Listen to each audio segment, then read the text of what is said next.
Cuando dijo los jóvenes que podemos hablar de la comida, yo pensé que iba a decir, hermano, le tenemos un Whataburger. Pero no dijo eso.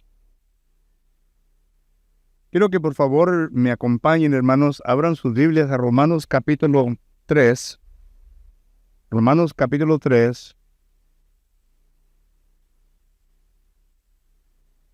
Romanos capítulo 3 y versículos del 10 al 18. El apóstol Pablo es quien escribe esta carta a la congregación que se encontraba en Roma, según capítulo 1. Y miramos nosotros que en la carta o esta epístola que el apóstol Pablo le escribe a los romanos, es una carta que está tratando concerniente a la salvación. Recuerde que para este entonces, la gente ya había establecido varios planes de salvación, especialmente los judaizantes, es decir, los judíos que habían creído en Cristo Jesús, Hechos capítulo 15, versículo 1 y 5, pero que ellos habían establecido su propio plan de salvación. No enseñaban conforme a como Cristo le enseñó, según como Pablo lo enseñaba. Y miramos de que a consecuencia de que hubo mucha confusión concerniente a la salvación, el apóstol Pablo escribe esta epístola a los romanos para tratar de establecer lo que es correcto concerniente al plan de salvación. Y dicen los versículos del 10 al 18 lo siguiente: como está escrito, no hay justo ni aun uno, no hay quien entienda, no hay quien busque a Dios. Todos se desviaron, aún se hicieron inútiles.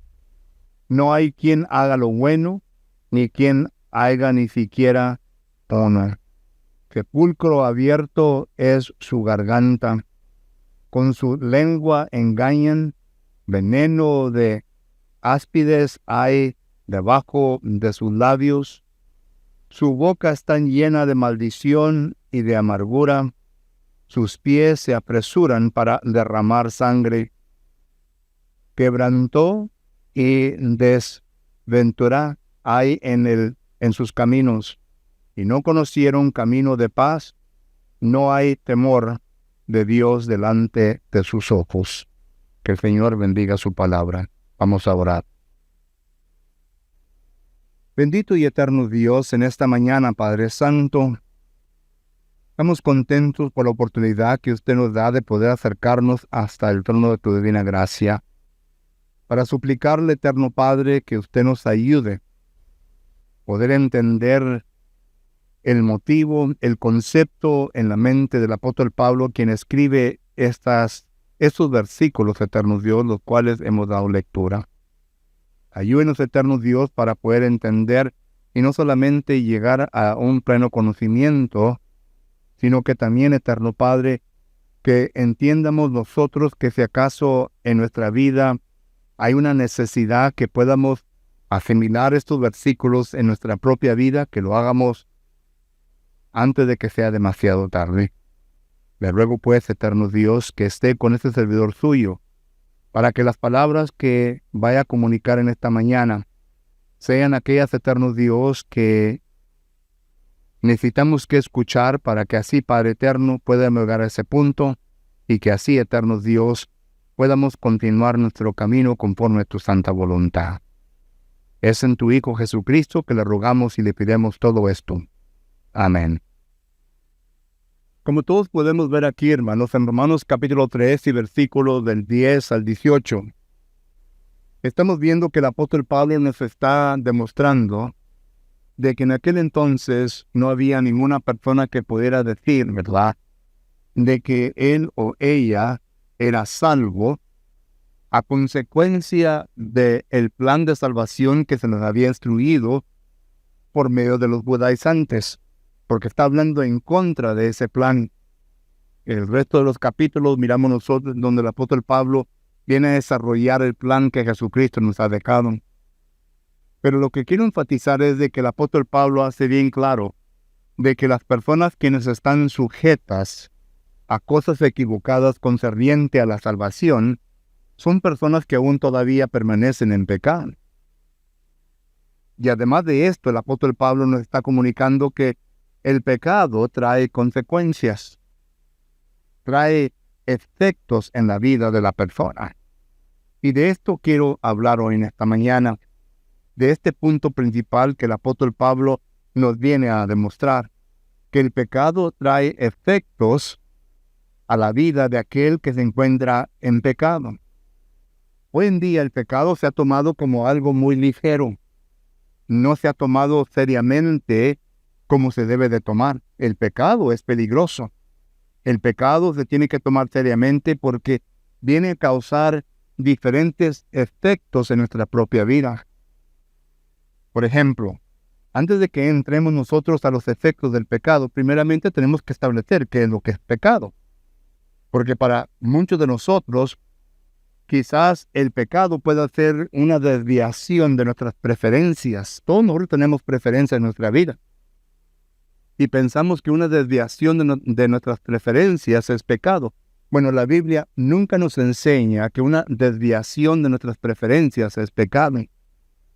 Pero lo que la Biblia sí nos enseña es de que, número uno, que el pecado es lo siguiente, y el apóstol Pablo lo establece en Romanos capítulo 14 y versículo 23. Considere pues lo que dice la palabra de Dios en ese versículo. Romanos capítulo 14 y versículo 23, dice el apóstol Pablo: porque el que duda sobre lo que come es condenado, porque no lo hace con fe, y todo lo que no proviene de fe es pecado. Todo lo que no proviene de fe. La palabra pistes es la palabra griega, la cual encontramos aquí, a la cual el apóstol Pablo o los lexicógrafos la traducen en fe.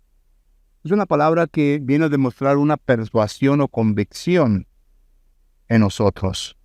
Es decir, si nosotros hubiéramos parafraseado este versículo, lo hubiéramos leído de la siguiente manera: todo aquello lo cual no es de convicción en nuestra vida, todo aquello lo cual no es de persuasión en nuestra vida, entonces es pecado. Y hay ocasiones cuando nosotros, ¿verdad?, no estamos totalmente persuadidos o convencidos de ciertas cosas, y como quiera lo hacemos. Bueno, según el apóstol Pablo, según Dios, nos dice que cuando hacemos tales cosas entramos en un estado de pecado, porque no lo hemos hecho con la persuasión o la convicción en nuestra vida. Pero noten también lo que dice el hermano de Jesucristo en Santiago capítulo 4, versículo 17. En Santiago capítulo 4, versículo 17, la palabra del Señor nos dice de la siguiente manera. Santiago capítulo 4, versículo 17, el hermano de Jesucristo nos dice o nos escribe lo siguiente: y al que sabe hacer lo bueno y no lo hace, le es pecado. Quien sabe hacer lo bueno y no lo hace, le es pecado. Cuando usted y yo sabemos bien de que algo es correcto y lo necesitamos que hacer y no lo hacemos, es pecado. Por ejemplo, todos nosotros, los que estamos aquí, ¿verdad?, y también los que nos están visitando, entendemos bien que el bautismo es bueno, es correcto, es lo que Dios nos ha dado. Y cada vez que usted escucha la palabra de Dios concerniente al bautismo y rehúsa en someterse a la voluntad de Dios, le es pecado. Si nosotros quienes estamos aquí sabemos bien de que venir a los servicios que se establecen aquí en la congregación y no lo hacemos, es pecado. Participar, hacer el Señor, sabemos que es un mandamiento, y cuando no lo hacemos, es pecado. Es lo que este versículo nos está dando a entender. Que cuando yo entiendo que es bueno, que es correcto, porque viene de parte de Dios, y no lo hago, entonces yo entro en una relación de pecado con Dios. Y por último, miramos nosotros que el apóstol Juan lo pone de esta manera. En la primera carta de Juan, capítulo 3, me parece que es el 3, versículo 4, dice lo siguiente: Primera carta de Juan, capítulo 3 y versículo 4, dice, todo aquel que comete pecado infringe también la ley, pues el pecado es infracción de la ley. Y claro, ¿verdad? Que aquí está hablando sobre la ley de Cristo. Galatas capítulo 6 y versículo 2, sabemos bien que existe la ley perfecta que es de Cristo. Santiago capítulo 1, versículo 25, lo demuestra que es la ley perfecta, pero es la ley de Cristo. Y cuando usted y yo venimos a causar una infracción en contra de tal ley, entonces ya es pecado hacia Dios. Solo que cuando hablo del pecado me estoy refiriendo a cosas de que se hacen no con el completo entendimiento de nuestra conciencia. Romanos 14, 23. El pecado es cuando entiendo que es bueno, que es correcto, pero no lo hago. El pecado es una infracción de la palabra de Dios. Y el pecado entonces nos viene a establecer una relación no agradable delante de los ojos de Dios. No importa quiénes seamos. Estoy hablando del cristiano y no cristiano. Ahorita vengo a hacer una distinción entre los dos. Pero la relación que el pecado viene a producir en la persona es una relación que ya no tengo comunión con Dios. Ya no puedo comunicarme con Dios. Isaías capítulo 59, versículo 1 y 2 dice ahí la palabra del Señor, no es Dios el quien ha cortado la comunión con nosotros, sino que nosotros hemos cortado comunión con Dios a consecuencia de las transgresiones y pecado. Dios todavía sigue anhelando tener esa comunión con nosotros. Y tenemos que pasar por el proceso para poder regresar a una reconciliación con Dios. Pero la cosa es de que el pecado ya ha rompido esa relación, esa comunión con Dios. Y es lo que Isaías capítulo 59, versículo 1 y 2 nos da a entender. Entonces, como en forma de introducción, quiero que entendamos todo esto. Que cuando hablo del pecado, estoy hablando de una persona que no tiene comunión con Dios. Una persona que no está en buenas condiciones o relaciones con Dios. Fea persona que está en el mundo y que aún todavía no se ha quitado sus pecados de encima de él o de ella.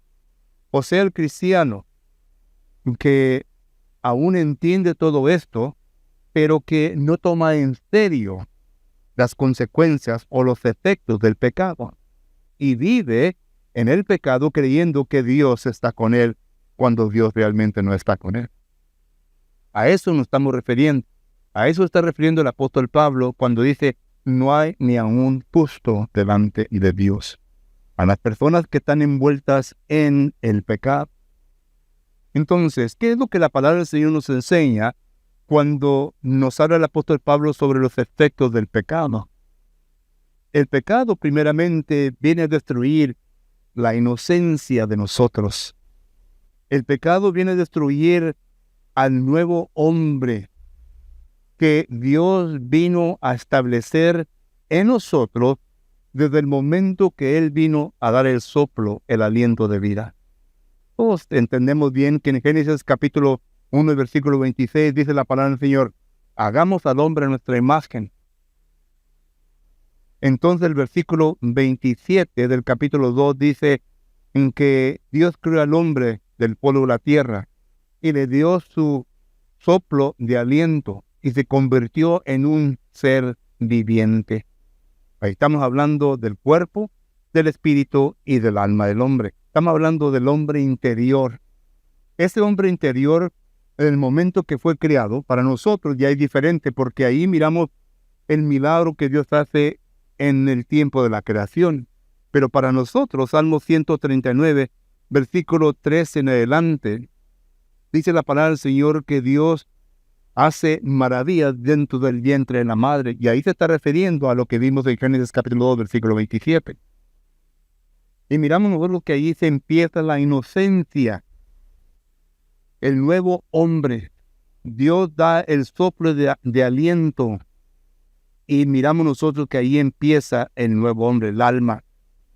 Ese hombre es un hombre inocente. El apóstol Pablo se dirige a la nueva creación, al nuevo hombre. Es un hombre inocente. Ese hombre permanece en su inocencia hasta que el pecado viene a entrar en sí mismo. Y es lo que dice Proverbios capítulo 22 y versículo 15. Lea conmigo este Proverbios, denote lo que dice la palabra del Señor.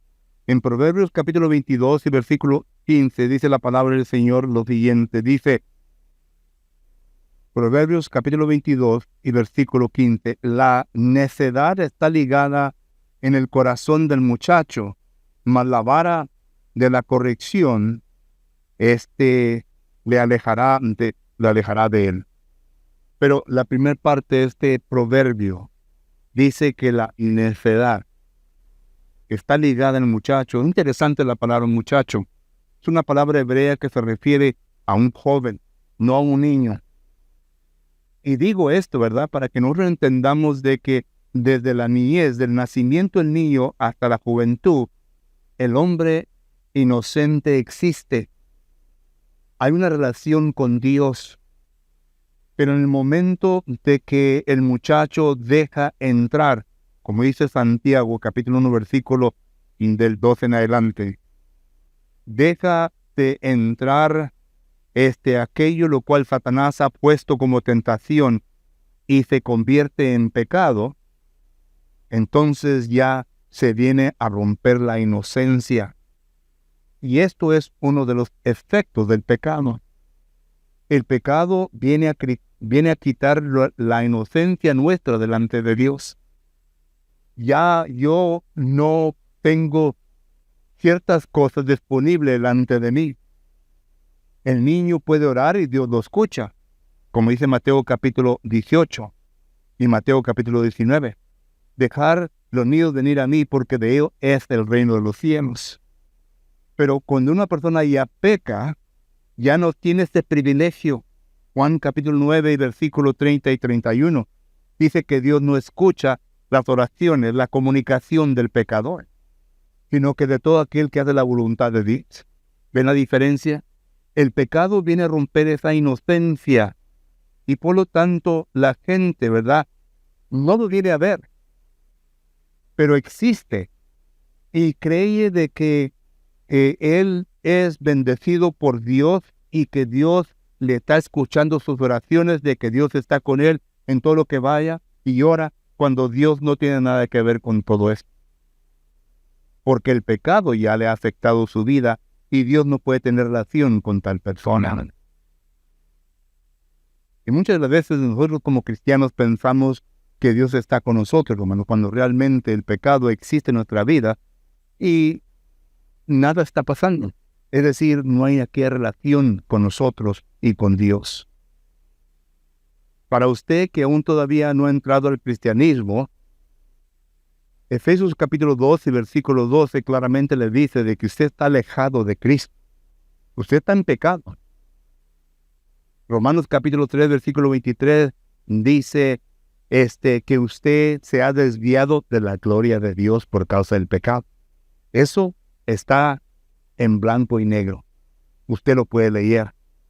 Yo no lo digo, sino que la Biblia le da a entender que usted está en pecado. Entonces, para poder corregir esa situación, Jesucristo le dice a Saulo, Saulo, Saulo, ¿por qué das cosas contra el aguijón? Es decir, ¿por qué estás luchando contra mí? Tú sabes bien tu estado delante de mí. Tú eres un hombre pecador. Y Saulo entendió lo que Dios le estaba comunicando, el Señor le estaba comunicando. Hechos capítulo 9. De tal manera que a él se le dijo que fuera a esperar en Damasco para que se le diera más instrucción en qué es lo que tenía que hacer. Pero el punto es de que una persona en pecado, el efecto que él o ella tiene es de que no tiene relación con Dios. Y hay personas que enseñan y dicen, ¿verdad?, que sí hay relación con Dios cuando Dios no tiene relación con el pecado, porque su inocencia se ha perdido. Pero puede volver a restablecer esa inocencia. Y ahorita hablamos un poco de ello. Estamos hablando ahorita de los efectos del pecado. Viene a destruir su inocencia. Ya no es un hombre o una mujer inocente ante los ojos de Dios, sino que ahora es un pecador, una pecadora. Y su relación con Dios ya ha cambiado. Ahora su estado espiritualmente es como dice 2 Timoteo capítulo 12 versículo 26. Y considera pues lo que dice el apóstol Pablo aquí en este versículo. 2 de Timoteo capítulo 12 versículo 26 dice la palabra del Señor lo siguiente. Bueno, empieza del 24 para que así podamos agarrar todo el concepto. Dice, porque el siervo del Señor no debe ser contencioso, sino amable para con todo, apto para enseñar, sufrido, que con mansedumbre, con que mansedumbre corrija a los que se oponen, por si quizás Dios, noten, ya entra en la relación del pecador, porque si quizás Dios le conceda que se arrepienta para conocer la verdad y escapen del lazo del diablo en quien están cautivos a voluntad de él. ¿Qué es lo que dice Pablo aquí? La persona a quien le ha afectado el pecado en su vida, número 1, está parte de la verdad. Y la razón por qué está parte de la verdad es porque no conoce la verdad. ¿Saben por qué? Porque Satanás, según Efesios capítulo 4, versículo 17, le ha entenebrecido el entendimiento. Le ha causado unas tinieblas en el entendimiento que no puede ver claramente la verdad. Segundo, dice el apóstol Pablo aquí, que está en contra de la verdad y que está en lazos del diablo. Es decir, es un esclavo del diablo. Los deseos del diablo está cumpliendo. Recuerden lo que Jesucristo le dice a los judíos en aquel entonces, dice, vosotros sois hijos de vuestro padre, el diablo. Juan capítulo 8, versículo 44 en adelante. Porque son cautivos y están ya bajo el poder de Satanás. Esto es lo mismo que explica Romanos capítulo 6 y versículo 16. Entonces, una persona que ha perdido su inocencia, ya no tiene una relación con Dios, sino que ahora está aparte de la verdad, es una persona que es esclavo de Satanás, que está haciendo la voluntad de Satanás. Tiene que entender, y aunque se diga a la persona, yo no estoy haciendo voluntad de Satanás, la Biblia nos dice diferente. Ahí está la Biblia. Ahí la Biblia claramente nos dice. Segundo, otro efecto que miramos nosotros concerniente al pecado en el ser humano es de que ahora le ha establecido unos hábitos que son dañosos para nuestra vida. Esto lo miramos nosotros en Colosenses capítulo 3 y versículo 9. En Colosenses capítulo 3 y versículo 9, note lo que dice la palabra de Dios. Colosenses capítulo 3 y versículo 9. El apóstol Pablo aquí le está hablando a cristianos que habían sido ya, personas que habían sido ya bautizadas y que ya eran miembros del cuerpo de Cristo Jesús, pero que aún ellos todavía no se habían despojado de las consecuencias del pecado. De eso estamos hablando. Los efectos del pecado es que viene a crear hábitos. El viejo hombre crea hábitos en la persona y por lo tanto esos hábitos se tienen que tratar inmediatamente. Pero noten lo que Pablo dice aquí en el versículo, empieza el versículo 5, dice, hacer morir pues lo terrenal en vosotros, fornicación, impurezas, pasiones desordenadas, malos deseos y a la avaricia, que es idolatría. Estos hermanos estaban luchando con estas cosas, pero el punto que quiero establecer es de que el viejo hombre está arraigado en lo terrenal, en las cosas del mundo. Y esto es lo que viene a causar el pecado. Ese es otro efecto del pecado. Viene a causar de que la persona se venga a arraigar completamente dentro de las cosas mundanas. Y por eso Pablo le dice en el versículo 9 lo siguiente, Dice, no mintáis los unos a los otros, habiéndose despojado del viejo hombre con tus hechos. Ahí el lenguaje, según los lexicógrafos, nos dan a entender concerniente a los hábitos que el mundo ha formado en la vida de la persona.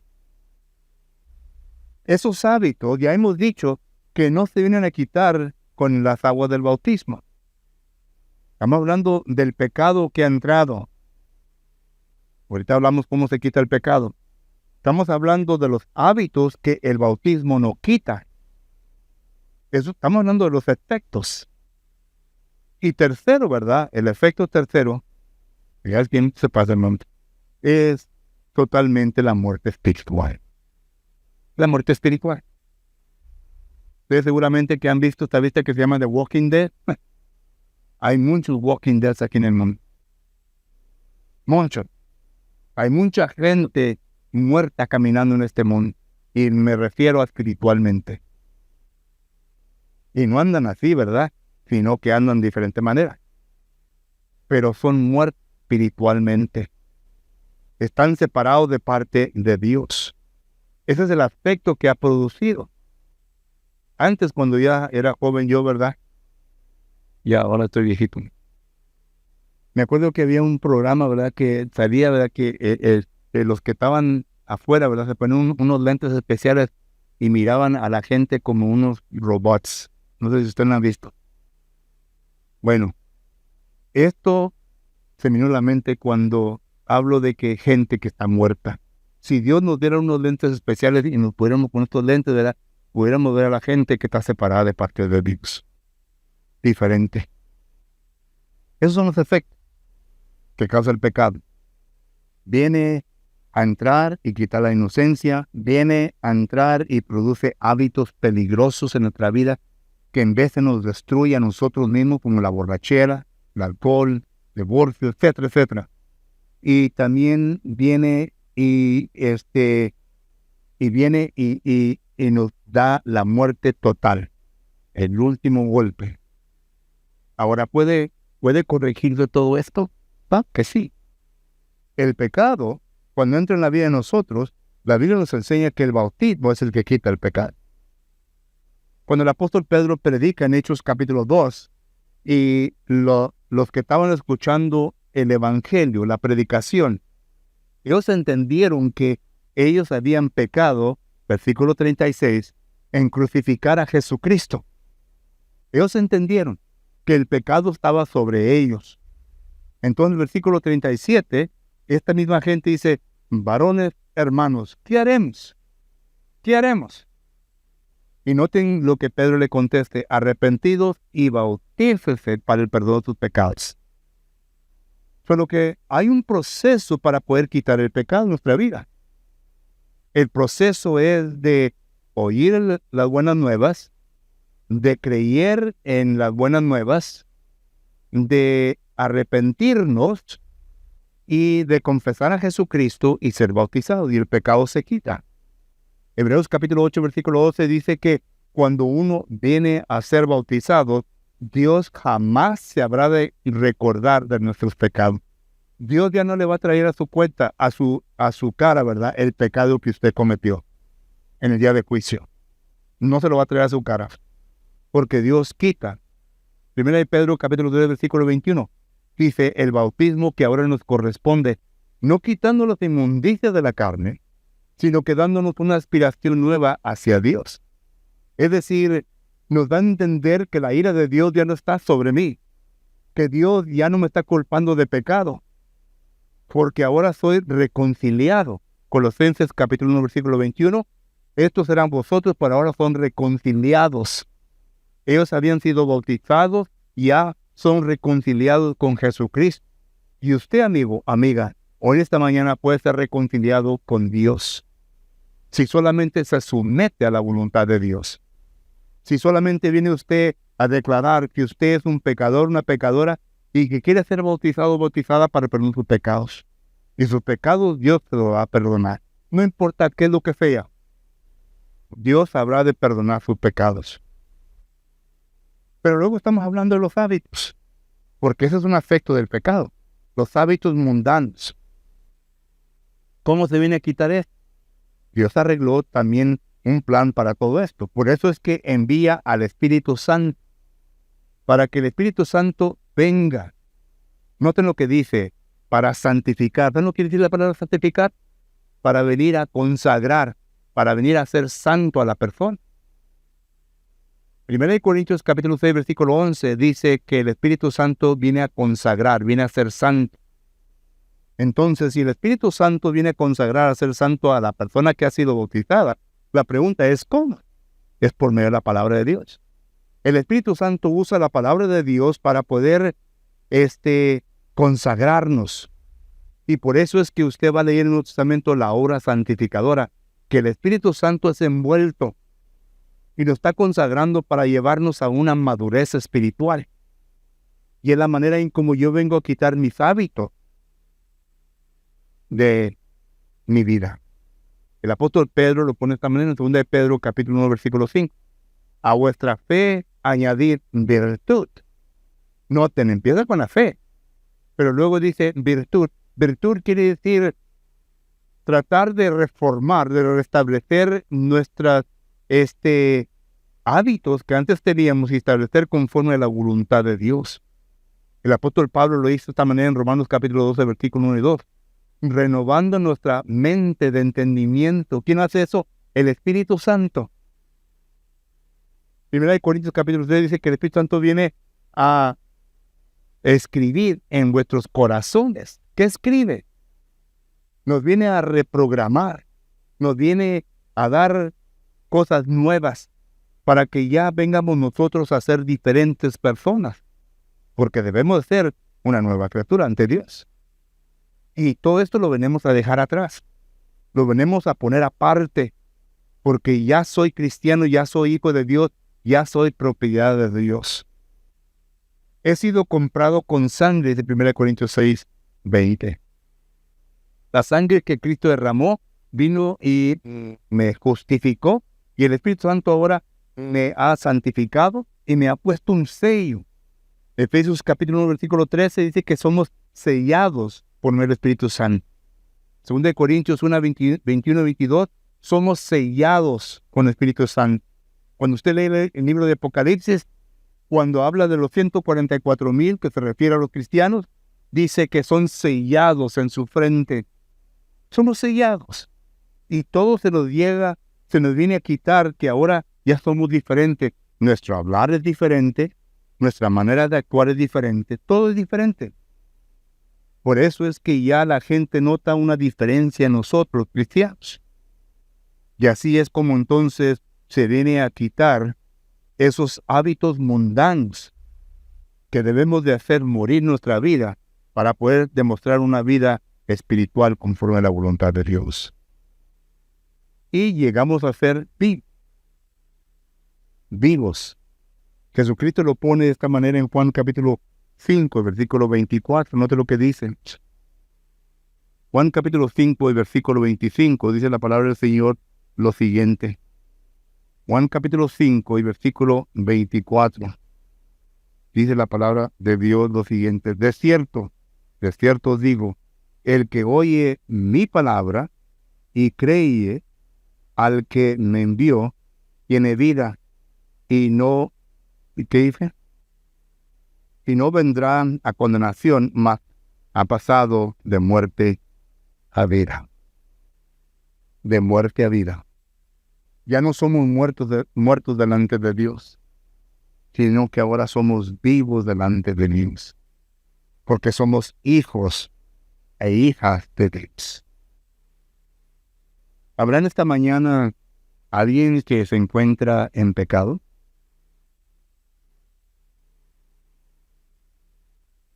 Le voy a decir, como dijo Jesús a la gente que acusó a la mujer samaritana, ¿verdad? Una mujer adúltera. El que no, que arroje la primer piedra. ¿Habrá alguien? Yo lo sé que sí hay. ¿Por qué pues te detienes en quitar tus pecados de tu vida? ¿O me vas a contestar igual como Agripa? por poco me persuades. Hechos capítulo 26, versículo 28. La Biblia dice que no hay ni un justo, que todos hemos pecado, pero algunos somos pecadores perdonados, otros no somos perdonados. Y a los que no somos perdonados, a usted le estoy hablando. Y esta mañana, ¿qué va a hacer con su vida? La decisión es suya. ¿Qué va a hacer? Vamos a tener un canto de invitación, y este canto de invitación no es para oírnos cantar, sino que para dar el lugar a usted para que medite en su situación y para que así usted haga su decisión correcta. Le invitamos, mientras nos ponemos de pie y cantamos.